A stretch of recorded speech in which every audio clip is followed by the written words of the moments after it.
Yo guys, balik lagi bersama gue Randy Ya gue Vincent. di Konspirasi Kopi. Seruput lu kopinya. Oke, balik lagi nih si Randy nih bangkit dari sakit nih, Bre. Bangkit dari sakit gue, sakit gara-gara kebanyakan nanyain cewek masih perawan atau enggak, Bre. Anjing. Siapa itu ya? Kayak kenal gue. Kayak kenal ya? Iya, kayak kenal. Yang gondrong kan? Gondrong kan iya, rambutnya, gondrong. gila. Iya. Enak kalau dijambak ya. Nggak bisa kayaknya dah. Nggak bisa ya? Nggak ada, iya. Atau jenjen ini pakai wig botak. Bisa jadi itu wig, Bre. Bisa jadi konspirasinya tuh. Wah, anjing. Iya. Itu harus dicari tahu berarti ya. Emang Iya, ini iya. konspirasinya lagi sedang bertumbuh tuh. Iya kan? Iya. Gila. Ini kita mau lanjut ini ya. Iya, ngomongin part 1 yang kemarin, Bre. Part 1 yang kemarin terkait Four Horsemen. Betul. Cuman sekarang kalau ini kita lebih fokus ke anti-crash-nya gitu. Oke, gue sebenarnya kemarin sempat baca komen-komennya itu. Ada satu komen yang bikin gue what gitu loh. Jadi ada komen katanya kita harus collab sama Coki, men. Oh iya, ada. Collab sama Coki gitu. Sebenarnya balik lagi, bukan Cokinya yang nggak mau. Iya.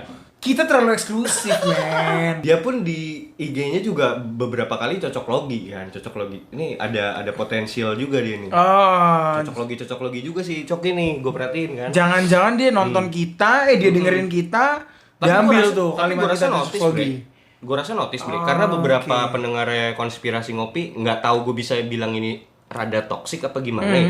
Itu muncul di di podcastnya dia tuh kayak nge-share podcast kita.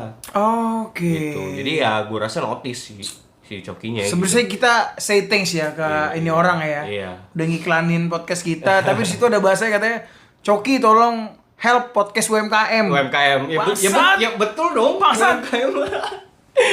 Betul sih. UMKM itu Hah? Apa? disupport oleh pemerintah, bro. Oh, gitu. Pemerintah Ini mana ya? yang support kita, bro? Waduh. Pemerintah mana yang support Jadi kita? ya untuk brand-brand ya boleh silakan mampir-mampir. Kontak aja inquiries kita di bawah tuh, ya kan? Kayak gitu. Bisa masuk kok brand-brand. Kayak seperti kemarin-kemarin kan udah banyak brand yang masuk. Udah banyak ya. Gitu. Tapi kita say thanks lah udah nge-share podcast kita. Gue juga mau ngucapin terima kasih buat salah satu banyak sih sebenarnya yang udah mulai nyumbang ya, udah mulai berkontribusi dan ngasih donasi. Ada yang namanya Udin, Bayu di sini ya kan. Terus salah satunya Ernate juga udah sering banget dia ngasih kontribusi lah gitu, donasi lah ya. Dia bilang di sini merinding gue denger episode Jayabaya, Bre. Keep up the good work. BTW gue dari Jabar. Kok bukan Papua katanya.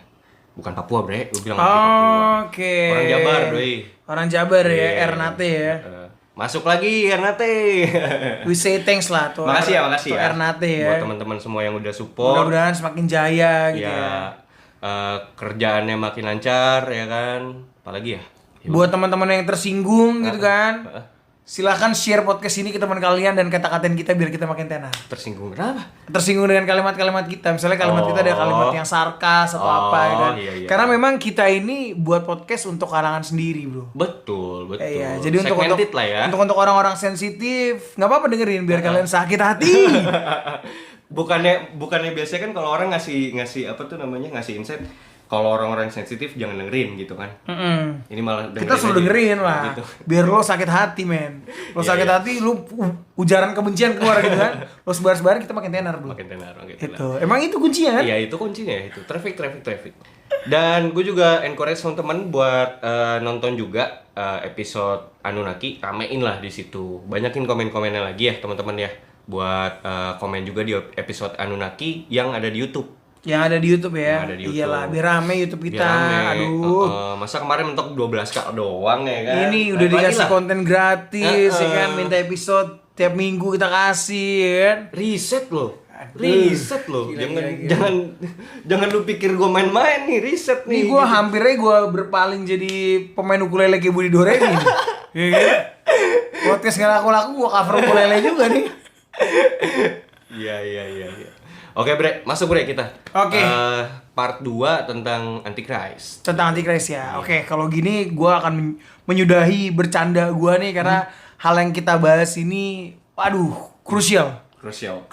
Ini untuk orang-orang yang suka nyebarin berita, netizen atau siapapun itu wajib banget denger ini. Yes, benar banget. Dan ini akan kita bahas 90% bercanda, 10% serius.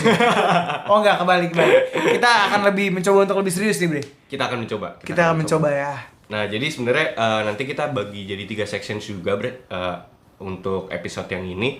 Jadi gue mau tuh lebih ke kita masuk ke pengertiannya dulu. Antichrist itu kayak gimana. Terus juga kan kalau misalnya kita tarik, gue juga mau ngomongin di sini tuh nanti tentang gereja Arabik. Jadi Kristen Arab lah gitulah. Nah, dan bagaimana hubungannya nanti kita bisa jelasin. Terus yang terakhir itu baru kita masuk ke tokoh yang kita gembar-gemborin ini. Siapa namanya? Slow mo ya. Slow motion. Slow mo malam. Selamat. Slow mo malam anjing. Oke, Bre. Oke, sebelum kita masuk nih, gue pengen teman-teman ngopi sediain dulu cemilan. Asli. Iya kan? Sediain dulu cemilan sama baygon. Nggak, baygon itu lo buat nyemprot, Bre. Nyemprot banyak nyamuk. Musim hujan gini lagi banyak nyamuk, gede banget, kerang. Asli. Parah. Supaya apa? Supaya ketika lo bener-bener lo dengerin lo fokus. Iya. Lo nggak peletak gitu loh maksud gue, oke? Baygon udah ada, cemilan udah ada, kopi harus ada gitu ya. Kopi request minimal kenangan lah. Kenangan. Iya kan? Iya, kenangan masuk, oke. Pertajam analisa lo. Perkuat dengan Cocok Slogi.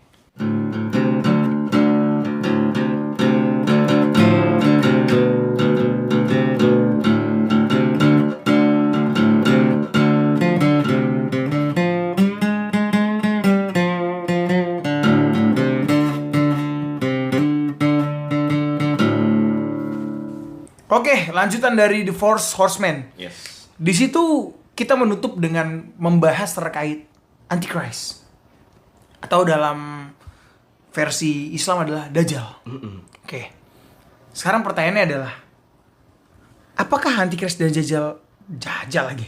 Apakah Antichrist dan Dajjal adalah sosok yang berbeda? Dajjal tuh Jajal Miharjal kan? Jajal Miharjal itu udah pasti berbeda lah. Oh beda penyanyi dangdut itu, bro. Penyanyi dangdut ya? Iya. Dajjal. Oke. Bangsa bercanda mulu anjing. Gua mencoba bertanya ini kepada lo, Bre. Menurut lo Dajjal sama Antichrist tuh sama atau beda sih pengertiannya? Oke, buat ngejawab pertanyaan ini kita tuh harus masuk ke pengertiannya dulu. Jadi sebenarnya ini secara etimologis ini nih, gue ngambil nih ya, Bre. Gue ngelansir dari kata-kata dari Dr. Bambang Nursena. Oke. Dalam seminarnya yang diselenggarakan di Institute of Syriac Culture Studies di Surabaya, tanggal 26 Oktober. Nah, ini dia bilang di sini bahwa istilah Dajjal itu sangat dikenal dalam kaitannya dengan eskatologi atau pembahasan tentang akhir zaman. Ironisnya, istilah ini asing nih di telinga orang-orang Kristen Indonesia. Sebaliknya malah lebih diakrabi sama umat-umat Islam gitu. Okay. Karena tercantum dalam hadis-hadis yang meriwayatkan akan turunnya Isa putra Maryam pada akhir zaman. Juga dalam kepustakaan Jawa pasca Islam, sosok Dajjal ini juga sangat populer di telinga orang Jawa. Telinga orang Jawa karena tercantum dalam sejumlah naskah Jangka Jayabaya. Oke. Jadi istilah Dajjal ini masuk nih ke dalam buku Jayabaya nih. Oke. Kok bisa ya? Gue juga bingung. Iya sih, itu maksud gue zaman dulu siapa yang endorse Dajjal ke buku Jayabaya gitu ya? Iya, enggak, itu kan ditulisnya abad 10. Berarti udah ada akulturasi Islam ya, Hindu sama Islam ketika itu ya, di Jayabaya ketika itu. Ada mungkin ya. Untuk lebih pasti kita panggil Jayabaya sekarang ya. Kita panggil Jayabaya. Mari kita sambut masuk Joy Boy. Tiba-tiba beneran anjing, serem banget itu kalau beneran. Oke. Nah, terus lanjut, Bre. Sebenarnya istilah kata Dajjal itu sendiri, itu tuh sebenarnya bukan kata dari bahasa Arab asli, Bre. Gitu. Ini melainkan sebuah kata serapan yang diambil dari bahasa Aramaik atau Syro-Aramaik, yaitu bahasa yang digunakan oleh Yesus. Gitu. Nah, istilah Arab Dajjal ini tuh berasal dari bahasa Aramaik, yaitu Dagala. Gitu. Oke. Atau dikenal dalam bentuk lengkap istilah Arabnya Al-Masih Ad-Dajjal, yang berasal dari bahasa asli Aramaik Mesiha Dagala, yang artinya Mesias palsu atau anti-Mesias gitu. Oke. Nah, istilah Dagala berasal dari akar kata DGL yang berarti palsu atau pembohong atau pendusta. Nah, kata Dr. Bambang Nursena juga dia bilang kata Dagala itu juga dalam bahasa Yunani Koine itu diartikan, ditranslasi bermakna pseudo Kristoi, yang artinya Mesias palsu atau Mesias palsu, maupun antikristoi yang artinya para antikristus. Nah, istilah antikristus ini atau antikris ini berasal dari bahasa Yunani juga nih, Bre. Oke. Artinya itu bahasa Yunaninya antikristos. Kata ini terdiri dari dua kata, yaitu anti yang berarti lawan dan Kristos yang artinya Kristus. Jadi secara sederhana ya, antikristus lawan dari Kristus gitu. I see. Nah, bahasa Aramaik sendiri tuh merupakan akar rumpun dari bahasa dan huruf Arab yang digunakan oleh umat gereja mula-mula gitu. Ditemukan bahwa huruf-huruf Arab juga sudah digunakan oleh gereja purba mula-mula atau gereja Mesir Koptik, Bre, pada kurun waktu 43 Masehi sampai 500 Masehi. Jauh sebelum Islam ada. I see. Ya, kan as we know itu 700 Masehi kalau Islam. Jadi bahkan di referensi penulisan istilah Dajjal juga bisa ditemukan dalam Arabic Bible, Bre. Kayak gitu. Nah, kalau di Arabic Bible sendiri 1 Yohanes 2 ayat 18 itu kan di situ menuliskan tentang gini ya. Hai anak-anakku, zaman ini adalah zaman akhir dan seperti yang telah kamu dengar seorang Al-Masih Dajjal. Itu kalau misalnya terjemahan LAI bahasa Indonesianya di Alkitab itu ditulisnya antikristus. Tapi kalau di bahasa Arabnya itu benar-benar ditulis Al-Masih Dajjal gitu. Oke. Jadi ya emang ini udah di istilah yang udah digunakan sama umat gereja mula-mula gitu loh, Bre. Gitu. I see. Berarti based on penjelasan dari Bambang Nurseno, itu ya Dajjal itu artinya ya Antichrist. Iya, Itu. Dajjal dan Antichrist sama sebenarnya, cuman Hanya beda bahasa aja. Beda bahasa aja. Dajjal itu sebenarnya. lebih ke bahasa Arab, Antichrist itu kan bahasa Inggris gitu kan. Iya. Bahasa Indonesia Antikristus. Iya, jadi cuman kan memang cenderung kalau di Indo tuh orang mikirnya ya Antikristus beda sama Dajjal gitu. Ya, gimana dah? Sama, padahal sebenarnya kalau dari segi etimologinya kalau kita mau lihat. Tapi kalau dari Kristen kan disebutnya itu Sinaga itu kan. Iya, Sorry, bukan Sinaga marga Batak, tapi maksudnya naga itu. Naga yang keluar di Kitab Hayu. Iya, ya kan? Sebutannya itu naga itu maksudnya. Betul. Naga, terus banyak yang bilang juga binatang yang keluar dari dalam bumi. Ya, Yes. ya itulah interpretasi masing-masing. Itu pengertian antichrist dari Kristen gitu kan. Tapi apakah benar nanti realnya tuh naga gitu yang muncul ya? Nggak juga, karena kan itu hanya ibaratnya perumpamaan. Iya, perumpamaan dari yang dilihat. Ya, itu Gitu. penulis Wahyu itu kan penuh dengan kode, Bre. Makanya gue demen banget gitu. Yohanes bacanya. kan yang nulis kan? Yohanes. Tapi Yohanes yang mana kita juga Nggak tahu. belum bisa make sure nih. Nggak tahu tuh Yohanes yang mana? Intinya John Patmos aja udah dibilang kayak gitu. Yes. Nah, terus ini agak intermezzo nih, Bre. Jadi kan kita udah tahu ya tadi artinya bahwa banyak istilah-istilah yang digunakan di agama Kristen, bahkan gereja mula-mula dari sebelum 42 Masehi itu juga gereja mula-mula itu adalah salah satunya gereja Kristen Koptik Mesir, Bre. Oke. Nah, ini juga terakhir gue habis dengerin podcastnya Habib Jafar. Oke. Dia juga ngundang salah satu penganut gereja Koptik Mesir ternyata. Kok bisa pas cocok gitu loh. Jadi pas gue lagi ngeriset ini, beliau juga ngundang tuh salah satu orang yang nganut gereja Kristen Koptik Mesir ini. Nah, ini FYI aja buat teman-teman buat nambah-nambahin pengetahuan aja ya. Jadi salah satu contoh golongan Kristen mula-mula yang menggunakan bahasa Arab dalam tradisi pengajarannya tuh, dan bahkan dianggap sebagai gereja Kristen tertua sedunia yang berasal dari 42 Masehi. Dasar teologi gereja mula-mula ini berdasarkan ajaran dari Rasul Markus. Oke. Jadi gereja ini gereja Kristen pertama yang didirikan sama Rasul Markus ketika dia berkunjung di Mesir. Oke. Jadi gini, Bre, si Markus ini ternyata si penginjil itu dia tuh ternyata orang Libya. Nah, dia dari Israel kalau mau ke Libya pulang kampung kan lewat Mesir.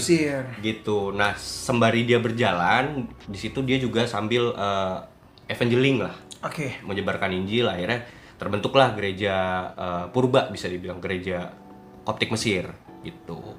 Nah, mereka tuh menggunakan bahasa Arab ketika itu gitu. Senada dengan tradisi Koptik, disebutkan bahwa Santo Markus Penginjil ini adalah pendiri sekaligus uskup pertama gereja Alexandria. Nah, jadi awal-awal itu berdiri di Mesir itu di Alexandria, Iskandaria gitu. Oke. Bahkan Ini berarti sebelum- Markus murid Yesus ya? Bener-bener penginjil itu. Bahkan di Kairo Mesir juga itu ada ditemukan gereja, nama gerejanya Al-Mu'alakah. Lucu gereja namanya Al-Mu'alakah gitu. Terus di ambang pintunya gitu ada tulisan Allah Mahabah atau artinya Allah itu kasih. Oke. Dan di pintu lainnya itu ada tulisan Raisu al-hikmata makha afatu ilah. Permulaan hikmat adalah takut pada Allah. Oke. Keren ya? Tuh bahkan bre, salah satu nih agak kontroversial nih. Agak kontroversial tapi kayaknya menarik nih gua angkat nih.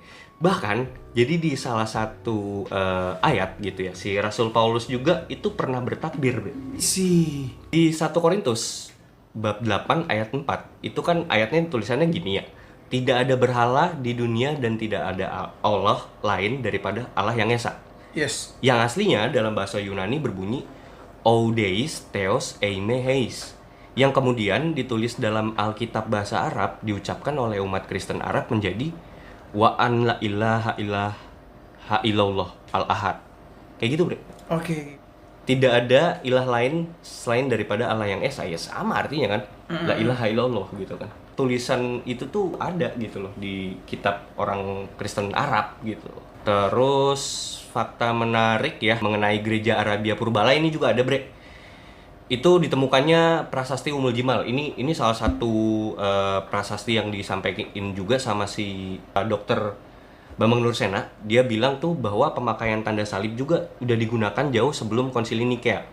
Terbukti ditemukan prasasti Umul Jimal yang terpahat simbol salib yang medianya batu. Warga kota Umul Jimal adalah umat yang mengimani Yesus atau biasa disebut Gereja Arabia Purba. Kota Umul Jimal ini didirikan pada abad kedua Masehi oleh suku Arab Nabit yang merupakan keturunan Nebayot atau Nabit bin Ismail bin Ibrahim. Jadi keturunan Abraham kan punya anak dua tuh. Yes. Ya Ishak sama Ismail. Iya. Nah, ini keturunan Ismail yang percaya Yesus, bre. Oke.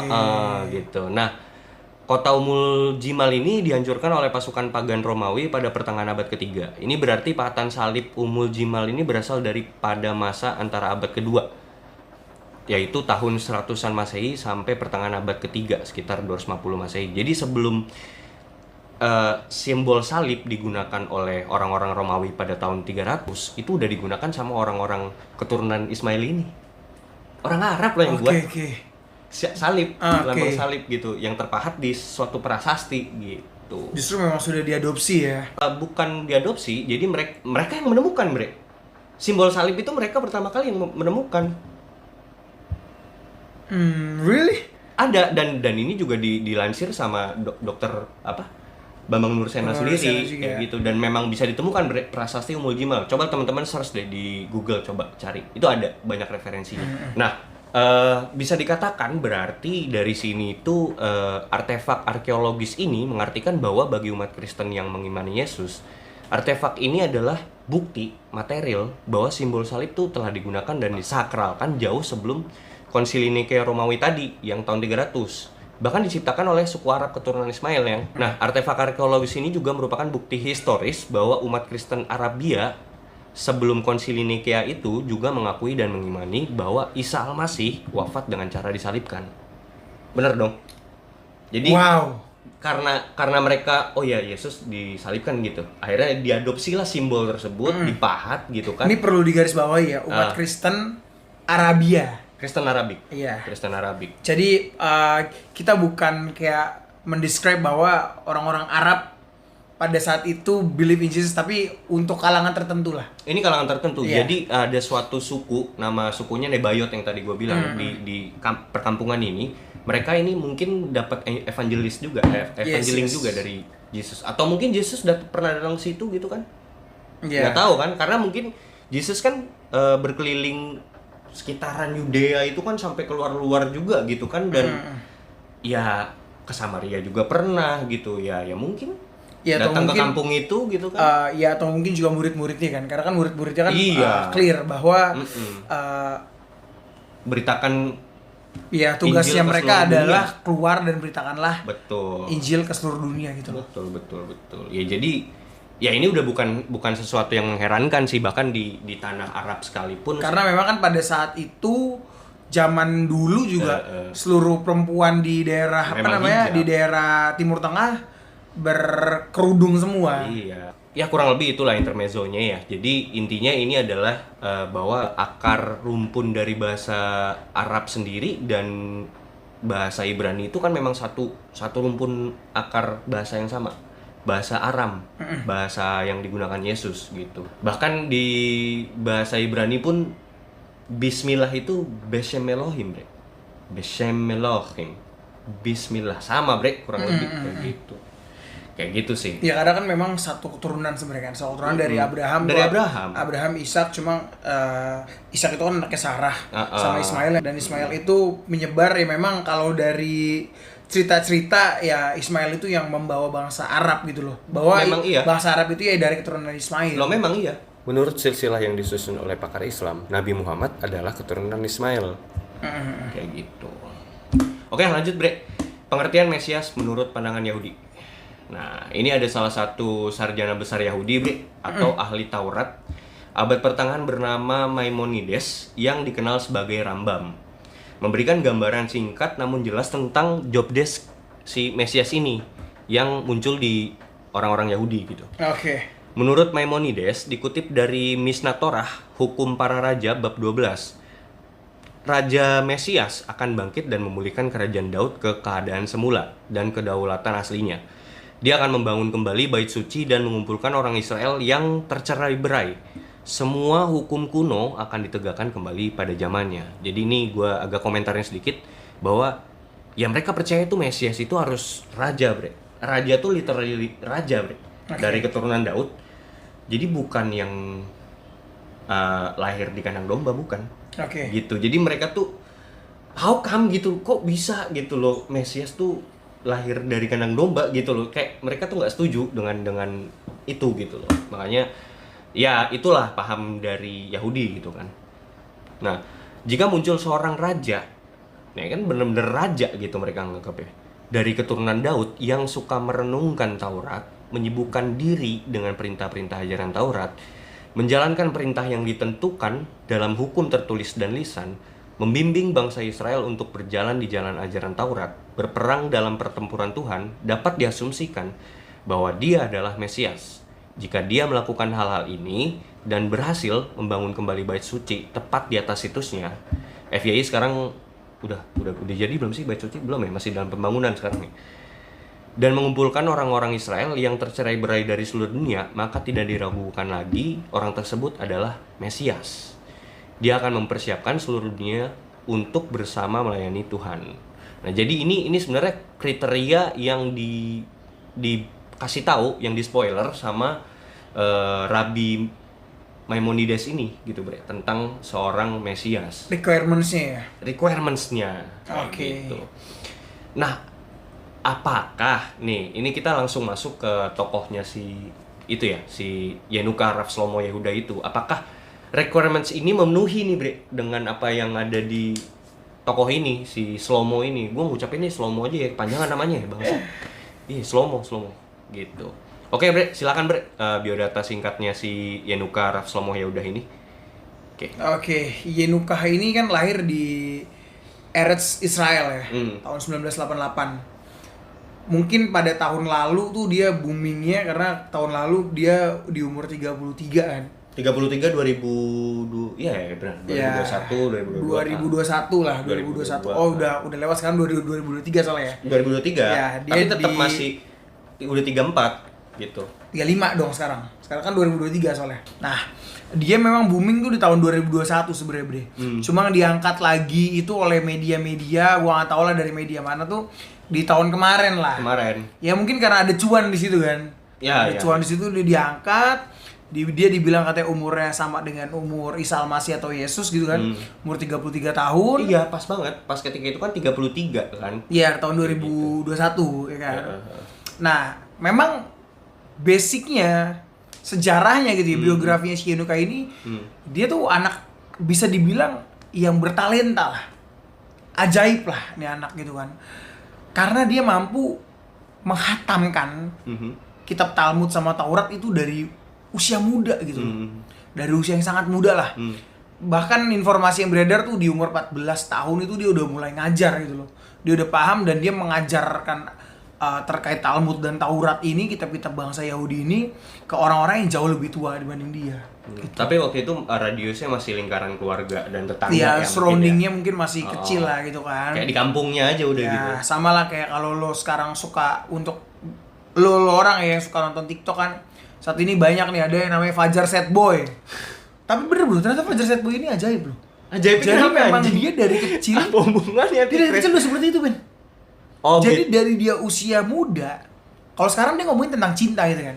Oh jadi ya berarti dia bukan settingan. Bukan settingan, dia real kayak gitu kan. Parah dia ketika dia masih muda. Jadi setnya itu memang to the bone gitu. Asli.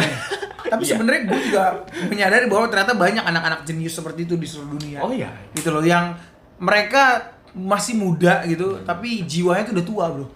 Gitu. Kalau kata lagunya Oasis, Oh iya yang lagunya Noel ya. My body, Uh-huh. my body feels young ya, but my mind is very old. Oh iya lagunya Noel ya. Ya half the world away gitu kan. Iya. Jadi ya mungkin orang-orang seperti itu bahwa mereka merasa muda nih, tapi otaknya mereka tuh udah tua. Iya. Gitu, karena mereka memikirkan hal-hal yang seharusnya tidak dipikirkan. Nah mungkin ini juga yang dilakukan oleh Yenukah gitu kan. Tapi ini kalau mau lu inget ya, Yesus juga sama bre. Umur 12 tahun dia udah ngajar di Bait Allah loh. Iya. Iya. Ada ayatnya loh. Oke. Cuma kan Sama. setelah itu langsung ke skip kan. Ke skip. Setelah itu langsung ke skip ke umur 33 lah gitu kan. Ya gua nggak ngomong ke situnya, tapi intinya sama kan, dia juga udah mulai ngajar. Udah mulai gitu. mengajar. Gitu. Nah, ini masa kecilnya dia juga lahir dari keluarga miskin nih, men. Oke. Dia kerap berpindah tempat gitu ya, dari suatu negara ke negara lain gitu ya. Bahkan dia dari Israel dia pindah ke Eropa. Dia sempat jalan-jalan ke Spain, Switzerland, Jerman, Zurich itu Rusia ya? Iya kali. Rusia ya. Berlin, Barcelona, dan dia sampai akhirnya dia sama orang tua itu balik lagi ke Israel, tepatnya di Eretz, dan growing up di sana gitu. Dengerin lagunya Blink-182. Yang judulnya Grow Up kalau ada. Grow up. Iya. Oke. Oke, aja deh. Heeh. Nah, dia tuh ini kan karena dia suka dengerin lagu Blink, dia memiliki sense of connection yang baik dengan musik, bro. Jadi dia kalau remajanya, kalau 88 14 tahun remaja, tahun berapa tuh? 90-an nggak sih? Ya, Bener nggak sih? around 90. Iya kan? Berarti dengerin Blink bener bre. Enggak, Blink tuh 2000-an, men. Oh 2000-an ya? Blink. Oh iya, enggak, tapi 2000-an itu benar. 2000-an. Iya, tetep 2001 pasti 2002 dia- dengerin Blink. Ada Pasti kalau lo tanya At lagunya. least Green Day lah, dia Iya. dengerin lah. Lagunya Miss You Blink juga tahu dia pasti. Tahu ya. Miss You. Pasti bre, orang segede itu ya kan? Iya, gua rasa dia ngefansnya sama Tom Dillon sih, bukan sama Opus, bro. Kayaknya ya, karena lebih visioner aja, Bro. Tuh. Akhirnya dia belajar main keyboard, bro. Nah, di main keyboard itu dia mulai ngelantunin lagu-lagu dari puji-pujian, men.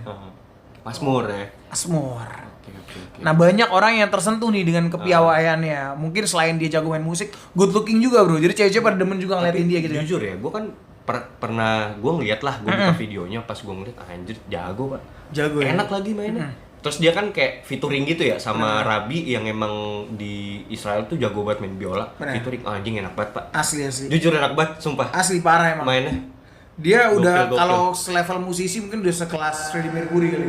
nggak tahu gue. Cuman dia lebih ke keyboard ya. Keyboard. Iya, Freddie Mercury keyboard sama piano gitu. Basicnya sama ya. Bohemian Rhapsody gitu kan. Mungkin dia juga kalau disuruh main bisa nih gue rasanya. Bisa. Cuman ya nggak konteksnya nggak di agama Cuma aja. mungkin dia karena udah terkenal sebagai rabi, malu aja dia main Bohemian Rhapsody gitu kan. Mungkin di rumahnya nggak depan Nah, umur 18 tahun tuh dia mulai menjalani karir kerabiannya. Mulai mengajar banyak komunitas, Bre. Komunitas rabinik negara. Nah, FYI dia ternyata udah menikah juga nih. Dia nikah umur 20 tahun. Tuh, mungkin daripada dia mikir, daripada gue berzina ya kan. Oh iya bisa. Dan gue nikah aja umur 20 tahun. Zeus pun kayak gitu. Nah, dia menetap di Rison El Zion. Sampai dengan hari ini. Oke. Puncak karirnya nih. Puncak Karirnya bukan sebagai musisi tapi ya. Heeh. Tapi sebagai rabi itu terjadi di saat usia udah berumur 30 tahun. Oke. Dia menjadi rabi paling populer, Bre. Hmm. Itu skalanya udah bukan lagi skala Israel tapi skala internasional lah. Jadi Zeus di internasional juga ngakuin ya. Yes. Kepiawaian dia gitu ya. Yes, di mana Oke, ia oke, sering oke. melakukan shirim, Itu kayak khotbah gitu. khotbah di berbagai komunitas besar dan meraih ribuan audiens. Nah, ia juga banyak melakukan doa untuk kesembuhan orang-orang yang sakit gitu kan. Dan banyak orang-orang yang mengharapkan kesembuhan berdatangan nih gerombol gitu loh. Kayak ibarat kata kalau Indonesia tuh seperti Ponari lah. Oh iya, iya benar. Ya, jadi orang pada datang, dia cuma dicelup tangannya Ponari. Kalau Ponari tuh dia nggak pindah tempat kan sih? Harusnya. Tadi dia diam di satu tempat, orang datang ke dia kan? Iya. Nah kalau ini dia mau kemana, orang ikut bre. Asli. Tapi Ponari juga sebenarnya ketika orang datang kemana, orang-orang pada ngikut juga men, iya. Serius? Karena itu tangannya Ponari itu gua ngerti ya itu ya. Kayak ada Chidorinya tuh. Serius, kayak ada Chidori tuh. Kalau tangannya Ponari gua nggak tahu kalau tangannya si ini. Si Slomo. Mungkin karena memang dia orang yang takut akan Tuhan aja gitu ya. Ya, Mungkin ya, kalau adalah karunianya ya. lebih enaknya kalau sebagai orang yang percayakan Israel ini, orang yang percayakan Yahweh. Yahweh, betul. Yahweh. Benar. Nah, orang berdesak-desakan nih. Mungkin kalau orang-orang nih ya pada pengen tahu berdesakannya segimana, mungkin ya kayak acara tahun baruan di Times Square gitu kan, atau antri sembako. Parah. Ya kan, bagi-bagi beras. Nah, itu mungkin semendesak itu gitu loh orang-orang. Gue bahkan ya bre, ada ya kayak anjir, ini tuh kayak salah satu momen yang juga ada di Alkitab sebenarnya. Bahkan ada ibu-ibu gitu yang kayak saking nggak berkerumun gitu, nggak bisa dekat sama dia, nggak bisa dapat doa berkat dari si Slomo ini. Dia dia ngejamah jubahnya aja mau gitu. Gila. Buat dia ngerasa supaya dia sembuh gitu. Anjing. Akhirnya dia sembuh ya? Ya nggak tahu. Bisa jadi akhirnya meskipun dia nggak sembuh, dia sembuh dari kegilaannya. Bahwa itu mustahil, men. Atau Gitu ya mungkin psikosomatik juga, bre. Artinya psikosomatik itu kan segala sesuatu itu kan berawal dari pikiran. Kalau dia ngerasa di pikirannya sembuh ya sembuh. Benar. Pada akhirnya. Jadi itu psikosomatik aja. Atau bisa jadi psiko bagi duo. Anjing. Psiko bagi duo bisa jadi. Ya banyak possibilities lah. Possibilities. Iya. Tapi dan itu juga yang terjadi kan di zaman Yesus kan? Itu yang terjadi. Gokil. Lanjut. Oke. Nah, akhirnya ia diangkat lah menjadi Mesaya di komunitas Yahudi Ortodoks oleh rabi-rabi petinggi karena kepiawaiannya dalam mengajar Taurat. Ia benar-benar menjalankan ajaran Taurat dan mengaplikasikannya dalam kesehariannya. Banyak rabi yang menjulukinya sebagai hukum Taurat yang berjalan dan bernafas.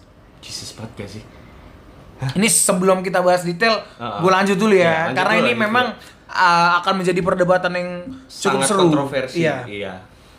Nah lanjut, dan dia juga menyatukan ke-12 suku Israel. Yang tadinya pada berseberangan gitu kayak anggota DPR, Partai Demokrat, Partai PDI, dia bisa menyatukan, men. Oh, jadi dia jadi sosok ikon ya. Asli. Yang menyatukan 12 suku Israel ini. Asli. Anjir. Kalau di Indonesia kan gampang ya, lu mau mempersatukan Indonesia gampang. Nonton bokep. Oh iya kan? bener. Pemersatu bangsa. Setuju gua. Itu kok di Indonesia. Gua Itu kok di Indonesia ya kan. Setuju. Gue juga setuju dengan itu. Kalau ini dengan ayat luar biasa sih luar memang. biasa ya. Ya tapi memang ini juga salah satu kriteria yang tadi disebutkan oleh Rabi Rambam di awal kan, bahwa dia harus menyatukan suku Israel. Suku Israel. Oke, gitu. lanjut ya. Gokil. Kesaksian Rav Salomo Busso. Ini tuh salah satu rabi yang paling terkenal di Israel. Mengenai sosok si Salomo Yehuda ini, men. Ia adalah sosok mulia yang membawa pesan perdamaian bagi manusia. Di bibirnya terdapat amanat agung dari Ilahi.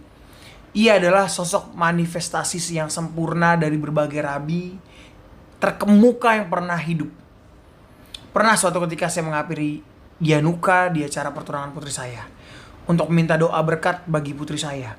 Seusai dia mengucap berkat, saya lalu bertanya mengenai pandangannya tentang kedatangan Yeshua atau Sang Juru Selamat. Dan ia tidak berkomentar apapun dan diam. Semenjak saat itu dia selalu mengelak dari pertanyaan saya mengenai kapan Yeshua akan datang. Kemudian tepat pada hari raya Hanukkah, hari di mana keajaiban supernatural terjadi, seperti biasa saya pergi menemuinya lagi untuk minta doa berkat. Kembali saya menanyakan hal yang sama, kapankah Yeshua Sang Juru Selamat akan datang? Dan kali ini dia menatap saya dan berkata, jangan ditunda lagi, ia akan datang hari ini. Anjir. Tidak lama setelah itu, secara ajaib selang beberapa menit kemudian, saya mendapat telepon dari para rabi-rabi penting yang menyarankan untuk mengangkat Rav Salomo Yehuda untuk menjadi saya. Segera seminggu kemudian kami bertemu dan mengadakan rapat besar. I see. Gila. Gokil. Ini gokil sih kejadian ini. Dia juga bahkan pas ditanya tentang kapan kedatangan si Yeshua ya. Yeshua ini kan sebenarnya kalau dari bahasa Ibrani sendiri Yeshua itu sama dengan juru selamat, Bre. Yes. Jadi mungkin pengertiannya Yesua yang ada di Yahudi Ortodoks adalah bukan nama, lebih kepada gelar juru selamat aja. Kapan nih si juru selamat datang gitu. Oke. Nah, kalau menurut kesaksiannya Rav Shlomo Busso itu dikatakan pas ditanyain kayak gitu dia nginder mulu tuh beberapa kali gitu kan. Akhirnya pas di hari raya Hanukkah yang which is kalau nggak salah ya Bre, ini menurut kesaksian dia tuh ya tahun 2021 atau 2022 kemarin itu. Hanukkah kemarin. Kan Hanukkah tuh kayak ngumpul di mengelilingi api unggun gitu kan Bre. Dia datang nanya tuh sama si Shlomo ini kan, kapan juru selamat datang gitu kan ditanya. Nih kalau gue ya, ini antara dia kesel ditanyain mulu kan. Hari ini gitu kan. Dia jawabnya hari ini gitu kan. Terus kayak waduh gitu kan, apakah jangan-jangan lu katanya si Shlomo Busso ini gitu. Ini kalau untuk teman-teman yang nanya sumbernya ini berasal dari ketombenya Ronaldo ya. Tombe Ronaldo. Enggak. Ini ada sumbernya kok, ada sumbernya. Ntar gue taruh seperti biasa. Seperti biasa, Blogspot. Enggak. Itu media terkenal di inilah di Israel. Oke. Gitu. Menurut pandangan gue ya, apakah dia sosok Mesaya sudah jelas dan sudah pasti bukan lah. Gitu. Karena memang gue kemarin juga beberapa gue udah sempat saring-saring dari sumber gitu ya. Gue banyak nonton video segala macam. Jadi nyatanya adalah gini men. Yes. Nyatanya sebenarnya dia adalah sosok orang yang mulia dan terkenal, itu benar. Yes. Itu karena banyak orang yang menganggap dia tuh rabi spesial lah. Gak pernah ada nih rabi seperti dia. Betul. Yang benar-benar khatam Taurat dan bisa mengaplikasikan. Dan jujur ya Bre, ini sorry gue potong. Gue kan penasaran ya, segitunya ya media tuh ngangkat nama dia. Dan banyak rabi-rabi yang tua-tua sekalipun datang ke dia, dengerin khotbahnya dia. Segimana sih, gue penasaran gitu Bre. Gue buka videonya, ternyata dia ada channel YouTube Bre. Oke. Ada channel YouTube. Gue nggak tahu nih apakah bener. yang ngadminin dia, asli sih, apa ada orang lain gitu. Tapi itu dengan channel YouTube yang mengatasnamakan dia ya. Gue kita nggak tahu ya. Yeah. Pas gue buka, ya memang ada khotbah dia yang 1 jam itu. Pas gue lihat, anjing nih orang emang bukan orang sembarangan. Emang bukan orang sembarangan. Maksudnya dia benar-benar bisa ngajarin orang tentang Taurat. Dan dia sambung-sambungin dengan kehidupan kita sehari-hari. Oke. Dan jujur li, gue orang awam yang lihat dia sebagai pengkhotbah gitu. Keren sih khotbahnya. Emang sosok yang patut sih. Sosok yang patut untuk dihormati, dijunjung tinggi gitu ya. Betul. Jadi nggak heran sih kalau dia orang nganggap dia itu sebagai anak ajaib, bener anjir. Yes. Gitu. Walaupun sekarang udah tua ya. Iya.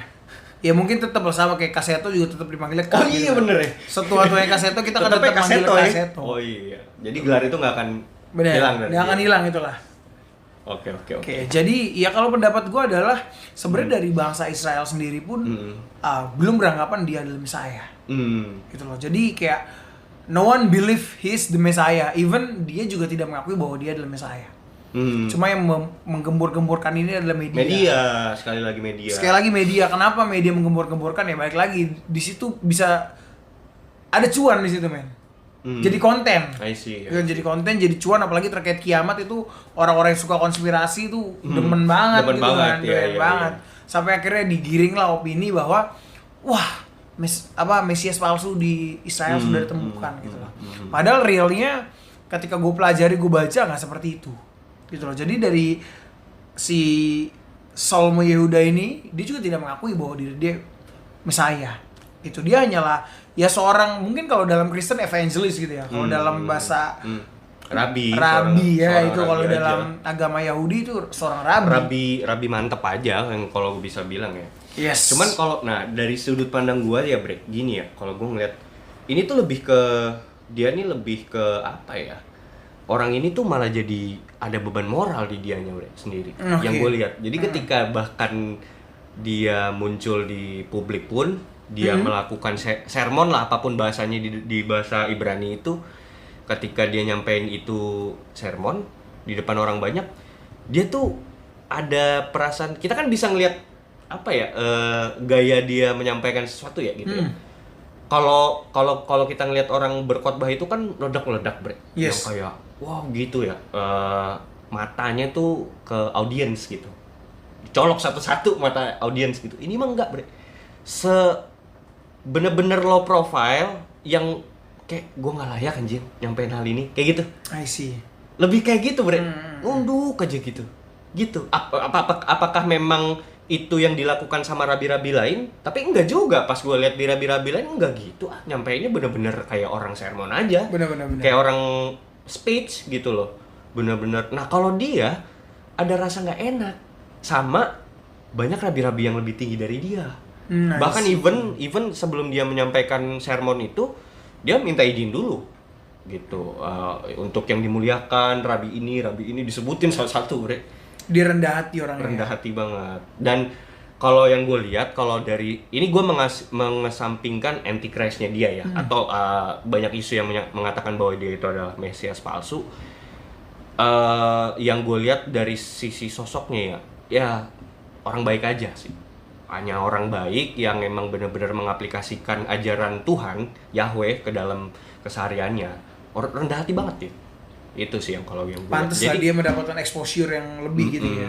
Cuman ya itu tadi kan media gitu. Atau memang kalau mau kita tarik konspirasinya, memang banyak orang-orang rabi-rabi petinggi itu juga kayak inilah saatnya.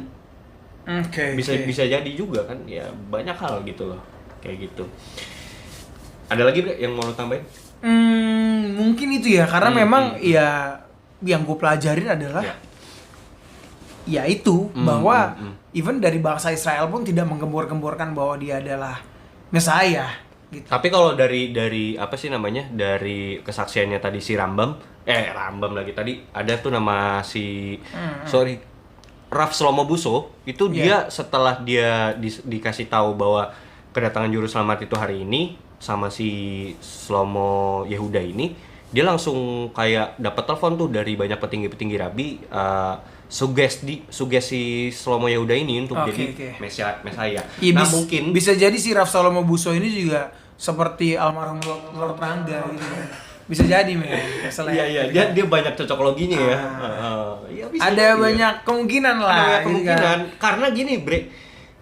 Menurut gue ya, pemahaman Mesias yang ada di Yahudi Ortodoks itu mungkin berbeda dengan Mesias yang kita kenal di Kristen dan Islam. Jadi ini lebih ke beda sudut pandang aja sebenarnya. Jadi gitu loh. Maksudnya Mesias yang dianggap mereka mungkin adalah orang yang bukan tentu juru selamat itu sendiri gitu loh, Bre. Mungkin ya, gue juga nggak tahu. Tapi tadi dari yang lo sampaikan menurut penjelasannya apa arti Mesias itu kan sebenarnya memang juru selamat. Oh gitu? Iya, dari yang tadi lo udah jelaskan gitu kan. Yang tadi dari siapa tuh, lupa gue tuh.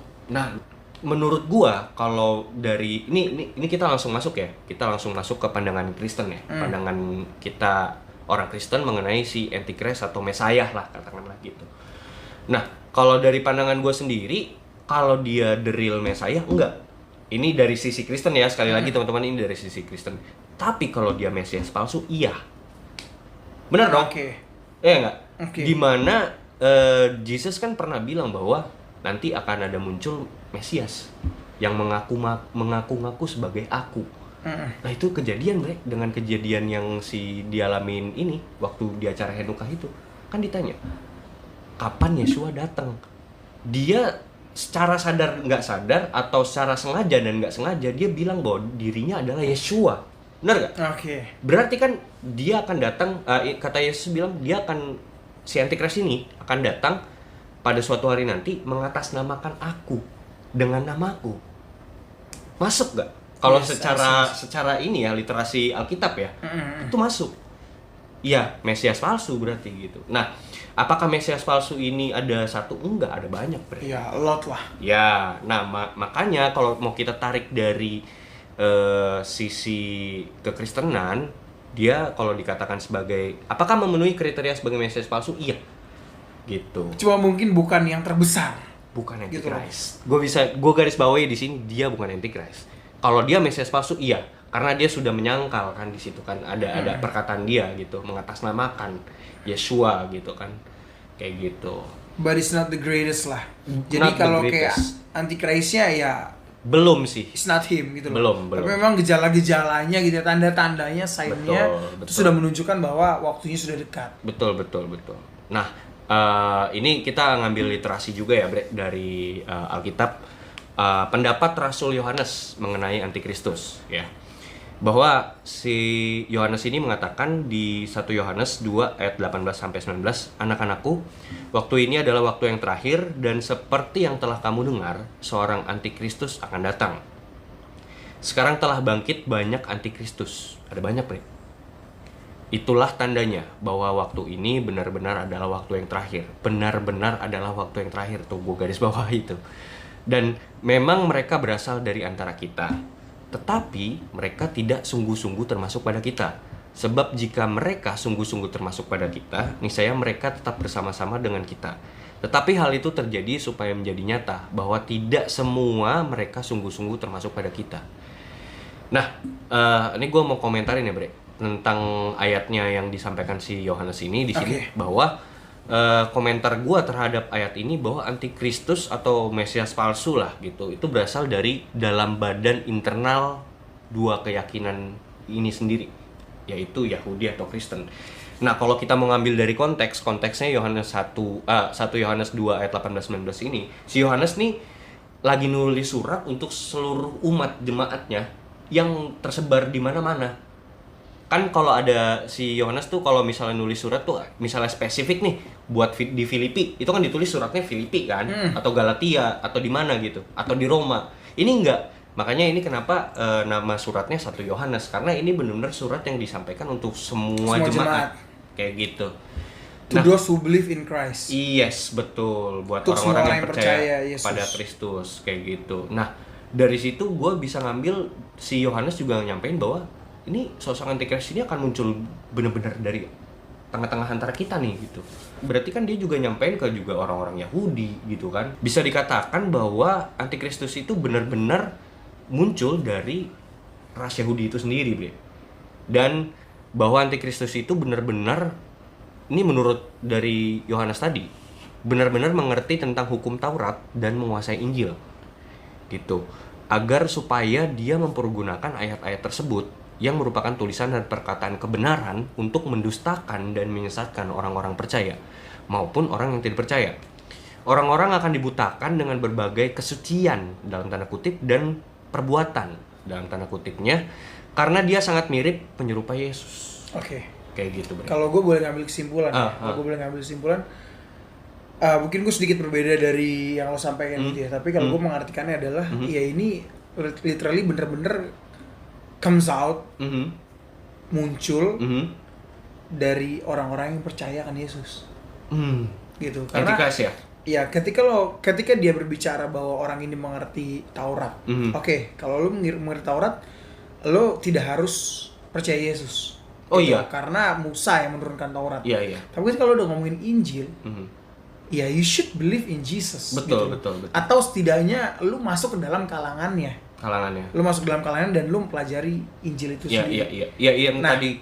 Sebenarnya mungkin kalau dari kalimatnya itu udah jelas bahwa antikristus ini adalah orang yang hatam. Bisa dibilang hatam itu Taurat, dia. hatam Injil. Ya sebenarnya udah kelihatan who will be the antichrist gitu loh. Ya, oke. Kayak like everyone knows gitu loh. Siapa, Bre? Gua nggak berani nyebut. Gua tidak berani nyebut lagi. Kode dong, kasih kode dong. Spoiler dong. Saya tidak seberani itu. Nggak, spoiler aja. Kasih ciri-ciri aja. Ya 666 lah kalau gua. Ya 66, silakan teman-teman mengartikan sendiri apa sih arti 66. Apakah Coki Pardede? Enggak tahu kan. Coki Pardede 666 loh. Gua nebak ya. Gitu. Gue nebak, gue nggak nyebut nama, Ini terserah lo aja tapi nih ya. Iya. Kalau mungkin pengertian lo dan gue beda. Iya bang. Negara terkecil di dunia. Wah, gue nggak tahu lagi men. Oh nggak tahu. Gue tidak jago geografi. Lo nggak sih? Gue nggak jago geografi. Oke. Ya intinya seperti itu lah. Intinya dia udah hadir. Udah hadir. Oke. Dan akan terus hadir. Kalau menurut gue ya. Karena he will be the represent of Jesus. Pasti harus. He represent Jesus gitu loh. Oh, gue tahu lagi. Iya. Dia kan merepresentasikan Yesus, padahal ya siapa yang bisa merepresentasikan Tuhan gitu loh. Bahwa ketika kita berdoa Tuhan ada di situ. Ini kodenya Vicarius Filii Dei. Dah. Teman-teman cari tahu deh sendiri. Itu siapa? Gitu aja. Gua enggak tahu lagi. Lu enggak tahu ya? Iya. Ya cuma oke, ya mungkin itu pengertian Fix. Kayak gitu. Nah, tapi intinya gini, Bre. Dikatakan, nah ini kalau dari pengertiannya Kristen sendiri, bahwa dia kan harus hatam Taurat dan Injil sekaligus gitu. Bagaimana mungkin lu bisa menjadi lawan Kristus kalau lu nggak ngerti Injil, bener nggak? Yes. Ya kan? Nah, ya nggak cocok dengan si Shlomo Yehuda tadi. Yes. Gitu. Dia kan hanya berkutat di Tauratnya aja, Taurat aja. gitu. Even dia aja nggak believe in Jesus, gimana dah gitu bisa dikatakan sebagai antichrist. Tapi kalau dikatakan sebagai penyesat atau mesias palsu, ya masuk gitu. Tapi kalau antichrist bukan, kayak gitu. Nah, sebenarnya gimana sih, Bre, timeline atau kronologis urutan peristiwa tentang kedatangannya si antichrist ini? Nah, ini kita bisa ambil dari Matius 24 ayat 6 sampai 11. Dikatakan bahwa Jesus mengatakan bahwa di situ pertama tuh kamu akan mendengar deru perang atau kabar-kabar tentang perang, namun berawas-awaslah, janganlah kamu gelisah, sebab semuanya itu harus terjadi, tetapi itu belum kesudahannya. Itu yang pertama, perang, Bre. Ada perang dulu nih. Sebab bangsa akan bangkit melawan bangsa dan kerajaan melawan kerajaan. Akan ada kelaparan dan gempa bumi di berbagai tempat. Akan tetapi semuanya itu barulah permulaan penderitaan menjelang zaman baru. Pada waktu itu kamu akan diserahkan supaya disiksa, dan kamu akan dibunuh dan akan dibenci semua bangsa oleh karena namaku. Dan banyak orang akan murtad dan mereka akan saling menyerahkan dan saling membenci. Nah, banyak nabi palsu akan muncul dan menyesatkan banyak orang. Nah, jadi secara garis timeline sebelum datang Antichrist itu ada perang dulu secara timeline ya, Bre. Habis itu kelaparan dan gempa bumi di berbagai tempat. Oke. Nah, baru setelah itu akan muncul banyak nabi-nabi palsu kalau secara timeline, kalau kita mau baca di sini gitu. Nah, mungkin nabi-nabi palsu atau mesias yang disampaikan di dalam Alkitab ini mungkin adalah sosok-sosok yang muncul di belakangan ini kan, kayak ya banyaklah orang ngaku-ngaku nabi lah gitu. Ya salah satunya tokoh-tokoh berpengaruh yang pada bermunculan dan menawarkan solusi. Enggak, even mereka proclaim themselves as nabi, Bre. Eden, ingat gak lo? Lama itu mah. Iya kan? Iya, tapi itu hanya terjadi di Indonesia kan. Nah, kalau di internasional mungkin, nah ini gue bisa lanjutin. When exactly? Kapan gitu benar-benar Antichrist itu akan datang? Apabila kamu melihat Yerusalem dikepung oleh tentara-tentara, ketahuilah bahwa keruntuhannya sudah dekat. Itu di Lukas 21 ayat 20. Dan itu udah terjadi ya? Udah terjadi. Gile. Ini benar-benar literally tentara-tentara ngumpul di Yerusalem kan? Benar. Ya kejadian. Udah kejadian. Sekarang gitu loh. Iya, gitu. Ya, kesudahannya sudah dekat lah. Nah cuman jadi, sudah dekatnya kan sudah dekat pengertian. yang mana dulu Tuhan nih? itu kan different kan, sama sudah dekat pengertian kita. Iya, dan dekatnya tuh yang dekat yang mana dulu nih? Kalau menurut gue ya, sekarang lagi masa timelinenya yang ini. Banyak nabi palsu akan muncul dan menyesatkan banyak orang, Bre. Kayak gitu. Itu yang Oke, kalau menurut gue belum sih itu. Belum. Kita masih permulaan penderitaan. Menuju zaman baru, karena zaman baru ini adalah ya menurut gua dikatakan spesifik bener-bener zaman baru gitu loh. Zaman dimana mungkin cashless, I see, and you live, mungkin you spend your time jauh lebih banyak di media sosial online daripada in real life gitu loh. Oke. Dan itu yang akan menjadi zaman baru menurut gua. Dan di situ orang-orang yang percaya akan nama Tuhan ya akan dikucilkan kan. Ya. Nah, dari sini sebenarnya kan ini banyak nabi palsu ini adalah sebelum maksudnya sebelum kedatangan si Antichrist itu kan. Jadi memang udah ada banyak nabi palsu. Nah, tapi apakah sekarang waktunya Antichrist? Belum. Yang tadi kayak kita bilang. Nah, makanya gue bilang Antichrist itu akan muncul ketika harus ada yang tadi dibilang Jesus itu harus ada perang. Harus ada perang dulu, ada kelaparan dulu, dan gempa bumi dulu di semua tempat. Nah, perangnya ini perang apa? Bener-bener perang, Bre. Literally perang, di mana keadaannya waktu itu, pada waktu itu kamu akan diserahkan supaya disiksa. Kamu itu siapa? Orang-orang percaya Jesus. Yes. Gitu loh. Dan kamu akan dibunuh. Karena disitulah iman lu diuji. Yes. Ya itu konteksnya itu. Tapi maksud gue ini kan kita bicara timeline gitu. Apakah sampai hari ini udah kejadian? Belum, Bre? Belum. Harus bener-bener perang seadanya dulu, Bre. Tapi memang kelihatan akan terjadi sih. Akan terjadi. Karena memang sudah jelas bahwa saat ini akan menuju ke situ. Iya, saat ini as a Christian lu tuh udah gak dianggap lagi, men. Parah, Bre. Kayak lu ngomong I'm a Christian gitu. Lu kalau lu buka YouTube aja tuh lu diolok-olok, men. Bre, nih, nggak usah ngomong jauh-jauh ya. Ini udahlah, kita tuh be fair aja, Bre. Beberapa kali kasus belakangan ini, berapa kali gereja ditutup? Berapa kali? Hah? Ya kan? Ya dari situ aja lah. Kita udah nggak usah ngomong panjang lebar lagi, udah dari situ aja. Di luar negeri kan kayak orang mikirnya di luar negeri tuh they Lebih- all believe in Jesus gitu kan. Tapi no, at the end of the day they don't believe in God gitu. Ya, Mereka benar, nggak percaya benar, Tuhan. benar. Mereka percaya kepada kemanusiaan. Ya, humanity above religion kan. Ya artinya gini sih kalau gue bisa bilang ya, bahwa apakah sosok si Yehuda Shlomo tadi itu sesuai dengan kriteria Kristen untuk jadi antikris? Belum.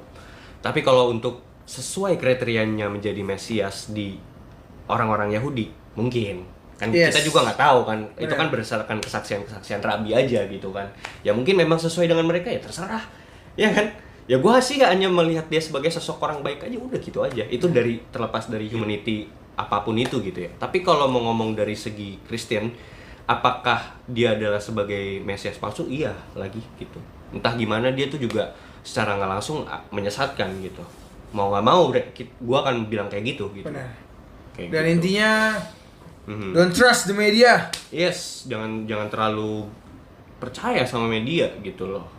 Terlalu gembar-gembor sih. Gue ngerasa kasihan tau. Beban moral tuh orang, bener dah. Nggak, cuma memang ramenya di Indonesia telat. Telat. Di Indonesia rame telat. Sebenarnya dia udah rame dari tahun 2021 tuh. 2018 pak. Ya udah mulai rame ya. Ih, 2018 loh. Coba bayangkan loh. Padahal internet udah secepat itu loh. Nah Gitu. mungkin ada orang Indonesia yang dari Israel kali itu dia pulang. Wah, oke juga nih hujan Oke berita ya kan. juga. Baru diupload lah ke Iya, medsos. iya, Untuk iya, jadi iya. ya balik lagi at the end of the day cuan. Yes, benar-benar. Dan udah jelas selalu dikatakan dalam Kristen ya. Kalau dalam Kristen ayatnya itu bilang lo nggak bisa mengabdi pada dua Tuhan. Yes. Mamon atau Allah, Mamon itu Mamon uang. atau Tuhan, iya. Ya kan, Mamon, sorry, itu iya. dewa uang. Nah, Dewa dia- kesejahteraan. At the end ya, menurut gue banyak orang yang memilih uang gitu loh. Meskipun mereka secara sadar dia bilang enggak, gue tetap milih Yesus. Setuju. Tapi yang mereka lakukan kebalik gitu. Gue sih nggak mau ngomong mereka ya, bahkan kita. Gue Iya, sendiri kadang seperti itulah ya. Ya itulah manusia gitu loh. Masih menuhankan uang ya. Masih menuhankan uangnya. Tapi biar gimana pun kan kita udah dikasih warning kan, gitu. Nggak bisa. Ya nggak as a bisa. human being we should learn every day. Ya. Ya learn-nya itu bukan terkait lo harus semakin pinter, tapi semakin berserah aja men. Betul. Gitu. Karena ya, nih gue lanjutin lagi, Bre. Ini mungkin jadi penutup aja lah ya. Penutupnya mungkin agak sedikit panjang nih, karena gue mau ngebawa beberapa kriteria antikris nih. Ini sebagai spoiler juga lah buat teman-teman ngopi, bahwa kayak gimana sih the real antikris itu nantinya ya. Ini dari sisi Kristen ya. Bahwa di Matius 24 ayat 24 sampai 25. Nah, ini kalau ini bukan ke antikris ya, ini lebih ke Mesias palsu. Sebab Mesias palsu dan nabi-nabi palsu akan muncul, dan mereka akan mengadakan tanda-tanda yang dahsyat dan mujizat-mujizat, sehingga sekiranya mungkin mereka menyesatkan orang-orang pilihan juga. Camkanlah, aku sudah mengatakannya terlebih dahulu kepadamu. Dan ya ini di sini tuh dari ayat ini, Bre, gue bisa bilang itu literally orang-orang percaya aja nggak bisa ngebedain, Bre. Sampai di titik itu loh. Semengerikan itu loh, Bre. Mengerikan itu ya. Nah, ini satu tambahan lagi komentar Rasul Yohanes mengenai sosok antikristus. Nah, di 2 Tesalonika 2 ayat 3 sampai 12. Mungkin lu, Bre, silakan. Oke. Bagaimanapun juga jangan membiarkan orang menipu kalian. Sebab sebelum tiba hari itu haruslah terjadi hal ini terlebih dahulu. Banyak orang akan murtad, mengingkari Kristus, dan manusia jahat yang ditakdirkan untuk masuk ke neraka akan menampilkan diri. It happens ya. Ya, manusia jahat yang ditakdirkan untuk masuk neraka menampilkan diri, Bre. Dengan sombong ia akan melawan dan meninggikan diri di atas semua yang disembah oleh manusia. Fuck. Coki Pardede bangsat. Atau semua ilah yang dianggap Allah oleh manusia. Bahkan ia akan duduk di dalam rumah Allah dan mengumumkan bahwa ia adalah Allah. Oh bukan, gua ralat, bukan Coki Pardede. Bukan. Tapi ini gue tahu lagi figurnya siapa. Kita tahu lah ya. Ya, we know lah. Ingatlah bahwa saya pernah memberitahukan semuanya itu pada waktu saya masih bersama kalian. Dan kalian tahu apa yang sekarang masih mencegah terjadinya semua itu? Nanti pada waktu yang sudah ditentukan Allah, manusia jahat itu akan muncul. Kekuatan yang mengerjakan kejahatan itu sudah mulai bekerja secara rahasia, tetapi masih ditahan-tahan. Nanti kalau yang menahannya itu sudah disingkirkan, Anjir. barulah kelihatan manusia jahat itu. Maka bila Tuhan Yesus datang, Ia akan membunuh manusia jahat itu dengan nafas dari mulutnya dan membinasakannya dengan kecemerlangan kehadirannya. Manusia jahat itu akan muncul dengan suatu kuasa yang besar dari iblis. Ia akan mengadakan segala macam keajaiban dan hal-hal luar biasa yang penuh dengan tipuan. Ia akan memakai segala tipu muslihat yang jahat untuk menyesatkan orang-orang yang akan binasa. Mereka akan binasa sebab menolak dan tidak menyukai berita yang benar dari Allah yang dapat menyelamatkan mereka. Itulah sebabnya Allah mendatangkan pada mereka suatu kuasa yang menyesatkan sehingga mereka percaya akan apa yang tidak benar. Akibatnya, semua orang yang suka akan dosa dan tidak percaya kepada yang benar itu akan dihukum.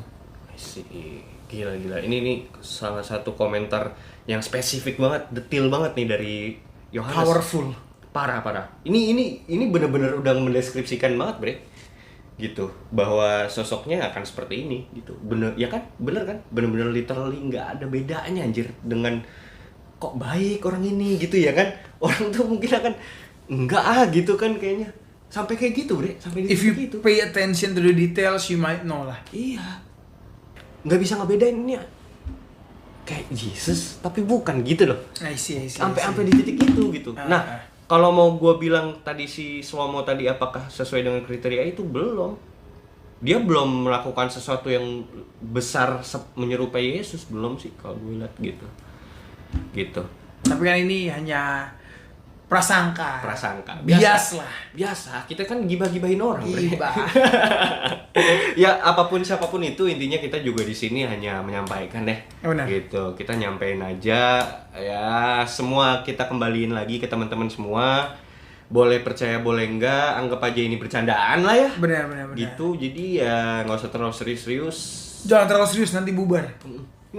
Serius udah bubar kan? Iya, serius bubar ya, benar. Iya. Gitu.